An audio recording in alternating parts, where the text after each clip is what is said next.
আলাইকুম আপু। আসসালামু আলাইকুম দুলা ভাই, কেমন আছেন? বিয়ের 5 বছর পর এই প্রথম হচ্ছে আপু আর হচ্ছে ভাইয়া আমাদের বাসায় আসলো।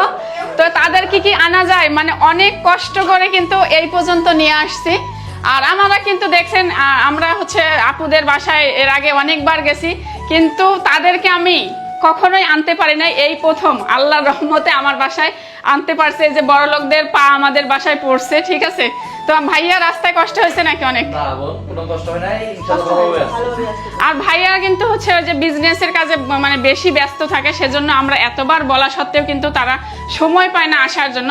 যাই হোক, ফাইনালি এইবার রিকোয়েস্ট আর হচ্ছে মানে না করতে পারে নাই, তো সেজন্য চলে আসছে। অনেকবার রিকোয়েস্ট করা হয়েছে, আমি আপনাদের ভাইয়া সবাই মিলে এইবার যে না আসলে হবেই না, চলবেই না। তো যাই হোক, যার কারণে আমাদের বাসায় আসছে, আলহামদুলিল্লাহ অনেক অনেক ভালো লাগতেছে। ভাইয়া বসেন। এই প্রথম এই দুইজনকে কাছে পেয়ে, আমার বাসায় পেয়ে যে আমার এত ভালো লাগতেছে সেটা বলার মতো না। তো আপু, তোমার কেমন লাগতেছে? তোমার বোনের বাড়িতে তুমি এতদিন পর আসলা, তাও আবার এত রিকোয়েস্ট করার পরে। আমার তো অনেক ভালো লাগতেছে। আমি তো অনেক দিন আসতে চাইছি, কিন্তু তোমার ভাইয়া ব্যস্ত থাকার কারণে আমি আসতে পারি। আসলে ভাইয়া কিন্তু প্রচুর বিজি থাকে, আপু ফ্রি থাকে, তো সমস্যা নাই, ভাইয়ার জন্য হচ্ছে আসতে পারে না।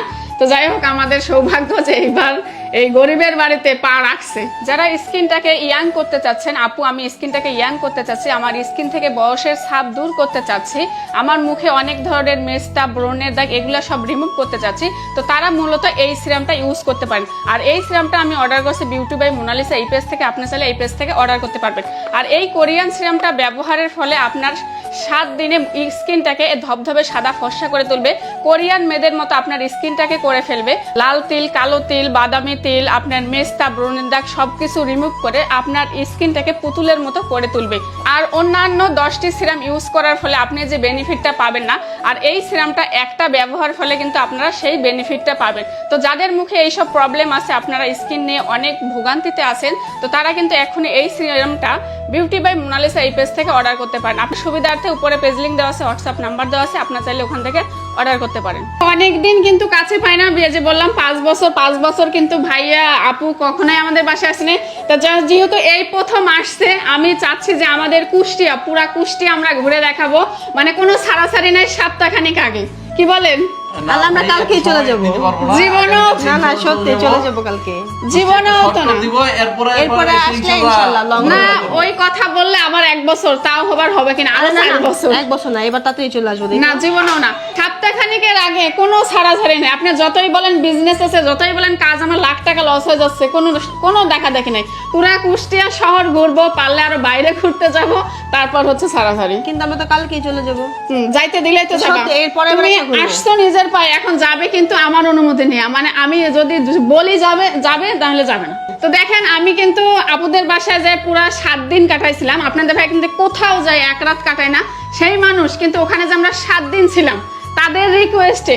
আর আজকে আসার সাথে সাথেই তার বলতেছে কালকে চলে যাবে, মানে এটা কখনো হয়? ভাবা যায়? শোনো, তোমার ভাইয়ের কাজ আছে তো, এর জন্য চলে যাব, আবার আসবো কদিন। কাজ তো সারা জীবনে করছেন, একটু রিল্যাক্স করেন, সপ্তাহখানিক ঘুরি, সবাই মিলে আড্ডা দেই, এই আর কি। তো জান ফ্রেশ হন। ওকে ওকে আচ্ছা, ফ্রেশ হয়ে আসি। হ্যাঁ, আয়ান আব্বু আসো। বাসা থেকে সোজা চলে আসলাম গ্রামে, আমার শ্বশুর বাড়িতে। তো এই ফার্স্ট টাইম কিন্তু দুলা ভাই আর হচ্ছে আপুকে আমার শ্বশুর বাড়িতে নিয়ে আসলাম। তো ওনারা সময় পাচ্ছে না, চলে যাব মানে এসেই বলতেছে। তো যাই হোক, গ্রামটা ঘুরে না নিয়ে কেমন হয়, সেজন্য আমার শ্বশুর বাড়ি নিয়ে আসলাম। এর আগে কিন্তু ভালো আছি। তো এর আগে কিন্তু ভিডিওতে আমার শ্বশুর বাড়ি দেখছে আপু, কখনোই আর আসা হয়নি। তো এই হচ্ছে আমার শ্বশুর বাড়ি। ভাইয়া ভালো লাগতেছে? হ্যাঁ, ভালো লাগছে। গ্রামে কখনো যাওয়া হয়?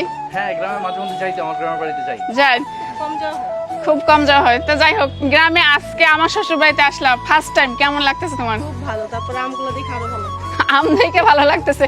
তার মানে শহরে সচরাচর আম দেখা যায় না, এরকম গাছে ঝুলে আছে, তাই না? একদম। তো যাই হোক, এই তো অনেক দিন পর এই যে বড় লোকের পা আমাদের হচ্ছে গরিবের বাড়িতে পড়লো। তো ভাবলাম যে কুষ্টিয়া শহর পুরাটাই ঘুরে দেখাবো। তো যাই হোক, যাবো করতেছে। তো জানি না কতটুকু ঘোরাতে পারবো। তো আজকে এই ফার্স্ট টাইমে কিন্তু আমার শ্বশুরের বাসায় আমি নিয়ে আসছি। আমি এসে কিন্তু দুলা ভাই চোখ গেছে আমের দিকে, আপুরা চোখ গেছে আমের দিকে। তো যাই হোক, একদম গাছ থেকে পেরে খাওয়া আম। এই যে বর পেরে দিচ্ছে বউকে আম, অর্গানিক। আর এই আমটা কিন্তু একটু টক হবে। যাই হোক, আপু বলছে তারপরে টক আমি খাবে। তো ভালো লাগতেছে। হ্যাঁ, আর কোনটা মারবেন? এই তো এই তো গাছে থেকে কিন্তু একবারে অরিজিনাল আম এগুলো পাড়া হয়েছে, আর এখন কিন্তু আমরা এগুলো লবণ মরিচ দিয়ে কেটে খাবো, আর এগুলো কিন্তু কাঁচা, তারপরে কিন্তু অনেকটা সেন্ট। আর এই আমটা কিন্তু পাকলে অনেক অনেক মিষ্টি আর হচ্ছে সেন্ট বের হয়। তো যাই হোক, এখন এটা কাটা হবে। আর এদিকে অতিথিদের আম কাটা নিয়ে কিন্তু আমার যা ব্যস্ত, ও কিন্তু আম কাটায় কাইটে দিচ্ছে, আমরা সবাই খাবো। আর এদিকে যে দুলা ভাই আপু কিন্তু আম খাওয়ার জন্য বসে আছে। আর এই যে টক টক দেখলে কিন্তু মানে জিভের জল এমনি বেরোয়, আমার বেরোচ্ছে। খেলেন না, গামলা ভরে গেছে এমনিতেই।